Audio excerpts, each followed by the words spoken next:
मध्य प्रदेश की राजधानी भोपाल में जिला प्रशासन ने भीख मांगने, दान देने और भिखारियों से कोई भी सामान खरीदने पर प्रतिबंध लगा दिया है। कुछ वक्त पहले ऐसे ही एक ऑर्डर मध्य प्रदेश के सबसे स्वच्छ शहर इंदौर में भी लाया गया था।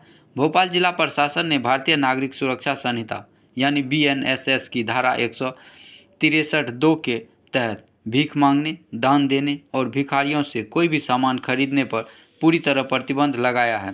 साथ ही नियमों का उल्लंघन करने वालों पर भारतीय नागरिक सुरक्षा संहिता की धारा 223 के तहत मुकदमा भी चलाया जाएगा।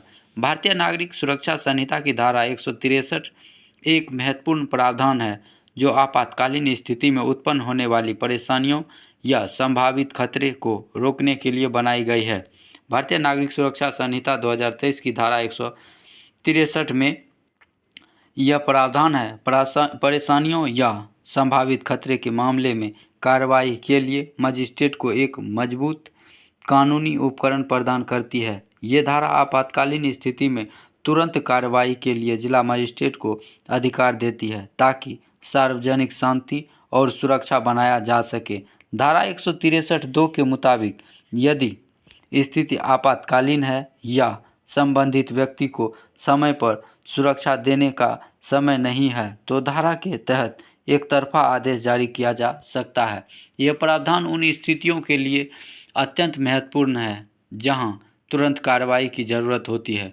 वहीं भारतीय न्याय संहिता BNS की धारा 223 के तहत उन लोगों को दंडित करती है जो किसी लोक सेवक द्वारा घोषित आदेश की अवहेलना करते हैं। इस धारा के तहत किसी आदेश का पालन नहीं किया जाता है तो व्यक्ति को 6 महीने तक का साधारण कारावास, 2500 रुपये तक का जुर्माना या दोनों से दंडित किया जा सकता है।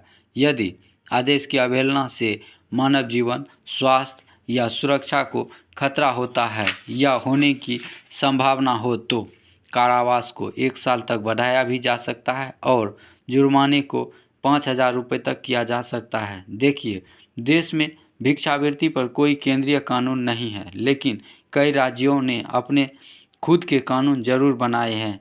इन राज्यों के कानून Bombay prevention of beggary act 1959 पर आधारित है।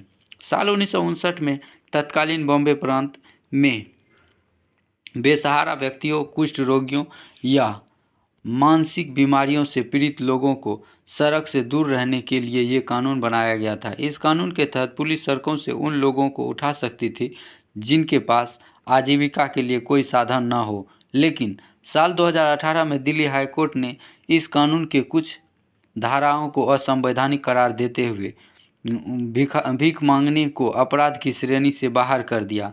यह देश का पहला ऐसा न्यायालय था जिसने अधिनियम के प्रावधानों को निरस्त किया था। इसमें अधिकारियों को बिना वारंट के किसी भी व्यक्ति को भीख मांगते हुए गिरफ्तार करने की अनुमति को असंवैधानिक घोषित कर दिया था। दिल्ली हाईकोर्ट ने अपने टिप्पणी में कहा था कि लोग सड़क पर भीख इसलिए नहीं मांगते कि वे ऐसा करना चाहते हैं, बल्कि इसलिए मांगते हैं क्योंकि उन्हें इसकी ज़रूरत होती है। भीख मांगना उनके जीवन यापन का अंतिम सहारा है।